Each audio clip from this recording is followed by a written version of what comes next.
Post বা story কাউরে মিন করে দেই না, আমার ভালো লাগে আমি দেই, তবে তোমার চরিত্রের সাথে মিলা গেলে আলাদা ব্যাপার। জানি যে কুত্তালের জীবনে সোজাই হয় না, ভালো নেই, আমাকে ভালো থাকতে দিচ্ছে না। এরা আমাকে ভালো থাকতে দিচ্ছে না, কুত্তার লেজ কখনো সোজা হয় না। এবার লাইভে এসে তিশাকে ইনডাইরেক্টলি উদ্দেশ্য করেই এই কথাগুলো বলল আখি। আখি তিশা এবং আহাতকে কি বলল বিস্তারিত জানতে হলে ভিডিওটি স্কিপ না করে শুরু থেকে শেষ পর্যন্ত আমাদের সঙ্গেই থাকুন। কেমন আছো আখি? একটুও ভালো নেই, আমাকে ভালো থাকতে দিচ্ছে না। পোস্ট বা স্টোরি কাউরে মিন করে দেই না, আমার ভালো লাগে আমি দেই, তবে তোমার চরিত্রের সাথে মিলা গেলে আলাদা ব্যাপার।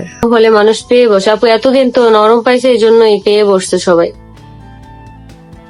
গুলা জীবনে ভালো থাকবে না, কোনোদিনও ভালো থাকবে না, আল্লাহর অভিশাপ আছে, কোনোদিনও ভালো থাকবে না।